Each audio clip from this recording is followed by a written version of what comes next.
اللہ تعالیٰ کا بندہ ہونے کا. بندے کا کیا مطلب ہے؟ ایک ہے عبد ہے، ایک ہے معبود.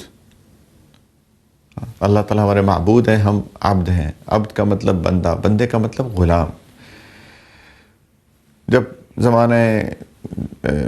پرانے زمانے میں جب غلامی کا کانسیپٹ تھا اور اسلام نے غلامی کو ڈسکریج کیا، غلاموں کے اتنے زیادہ حقوق بتا دیے گئے کہ آہستہ آہستہ آہستہ اب دیکھیے کہ جو غلامی تھی، جو سلیوری تھی، وہ آہستہ آہستہ ختم ہو گئی. رائٹ؟ ایک پورا پروسیس تھا، ایک نیچرل پروسیس تھا، لیکن آہستہ آہستہ غلامی ختم ہو گئی. تو غلام جو ہوتا تھا اس کی کوئی اپنی مرضی نہیں ہوتی تھی. اس کا جو آقا تھا، اس کا جو مالک تھا، اس کا جو ماسٹر تھا، اس کا جو اونر تھا، وہ اس کو جو کھانے کو دیتا تھا وہ کھاتا تھا، جو پینے کو دیتا تھا پیتا تھا.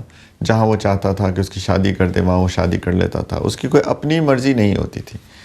اور یہ غلامی کا کانسیپٹ تو باقی قوموں میں بڑے عرصے تک رہا.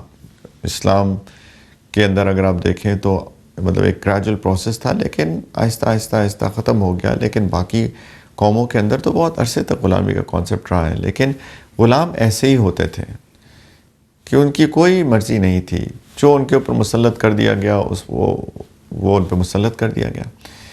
ہم اللہ کے بندے ہیں، صرف ہم اللہ کے بندے ہیں. اللہ تعالیٰ نے ہم کو دنیا میں آزاد پیدا کیا ہے، لیکن اللہ تعالیٰ نے اپنی غلامی میں ہمیں پیدا کیا ہے، اپنی بندگی میں ہمیں پیدا کیا ہے کہ اللہ تعالیٰ ہمیں جو حکم دیتے ہیں ہم اسی طرح گزارتے ہیں، ویسے ہی ہم زندگی گزارتے ہیں. جیسے میں نے عرض کیا، جو اللہ تعالیٰ اجازت دیں گے کھائیں گے، جو اللہ تعالیٰ اجازت دیں گے پئیں گے. جب اللہ تعالیٰ حکم دیں گے اٹھ جاؤ، اس وقت ہم اٹھ جائیں گے. اللہ تعالیٰ فرماتے ہیں کہ سورج نکلنے سے پہلے اٹھ جاؤ میرے بندو، اور میرے سامنے 4 رکعت پڑھ لو، 2 سنت پڑھ لو، 2 فرض پڑھ لو. تو ہم حکم کی تعمیل کرتے ہوئے اٹھ جائیں گے. بندوں کے لیے تو، مردوں کے لیے تو خاص طور پہ نبی کریم علیہ السلام کا حکم ہے کہ مسجد میں آ کے نماز پڑھو. ہم مسجد میں جاتے ہیں، ہم نماز پڑھتے ہیں، پھر اپنا کام کاج شروع کرتا ہے. کام کاج کیسے کرنا ہے وہ بھی اللہ تعالیٰ نے ہمیں بتایا ہوا ہے. ہم اپنی مرضی سے کام کاج نہیں کرتے ہیں. کچھ چیزیں اللہ تعالیٰ نے جائز قرار دی ہیں، کچھ ناجائز قرار دی ہیں. سود لینا، سود دینا، سود میں ڈیل کرنا، اللہ تعالیٰ نے حکم دیا ہے کہ یہ میرے ساتھ اعلان جنگ ہے، یہ مت کرنا. ہم سودی کاروبار نہیں کرتے ہیں، ہم سودی قرضے نہیں لیتے ہیں، ہم سودی قرضے نہیں دیتے ہیں. ہم وہ کام کرتے ہیں جو اللہ تعالیٰ نے اجازت دی ہے. حلال رزق کمانا تو بلکہ عبادت ہے. اپنے بیوی بچوں کا پیٹ پالنا، ان کو پرووائڈ کرنا، وہ تو بندے کے لیے عبادت ہے. تو ہم سارا دن کام کرتے ہیں، پھر دوپہر کا وقت آتا ہے، سورج جب ڈھلنا شروع ہوتا ہے تو اللہ تعالیٰ کا حکم پھر آتا ہے کہ میرے بندو اپنے کام کاج تھوڑی دیر کے لیے چھوڑو، آ جاؤ میرے سامنے، میری عبادت کرو. ہم ظہر کے لیے اپنا کام کاج موقوف کر دیتے ہیں، ہم نماز پڑھتے ہیں. پھر کچھ لوگ کام کاج سے فارغ ہو جاتے ہیں، لیکن آج کل کے دور میں تو آف کورس بہت ہی ایکسٹینڈڈ ٹائمز ہیں.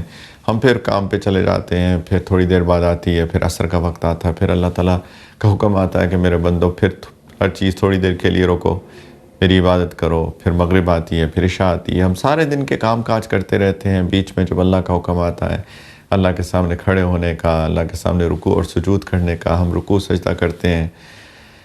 گھر آتے ہیں، بیوی بچوں کے ساتھ کس طرح ڈیل کرنا ہے وہ بھی اللہ نے بتایا ہوا ہے. کس طریقے سے معاملات کو مینج کرنا ہے، کس طریقے سے بیوی کے ساتھ اچھا سلوک کرنا ہے، بچوں کے ساتھ رحم کرنا ہے، بچوں سے پیار کرنا ہے، بچوں کی تربیت کرنی ہے. الغرض ہر چیز، سچویشنز آتی ہیں زندگی میں، اس کو کیسے مینج کرنا ہے. کسی کے گھر میں انتقال ہو جائے اس کو کیسے مینج کرنا ہے. کسی کے گھر بچہ پیدا ہو جائے تب اس کی خوشی کیسے منانی ہے. اس بچے کے ساتھ کیا معاملات کرنے ہیں انیشلی. ماں اپنے بچے کو دودھ کیسے پلائے، ماں پریگننسی کے وقت کیسے گزارے. ہر چیز ہمیں بتائی گئی ہے.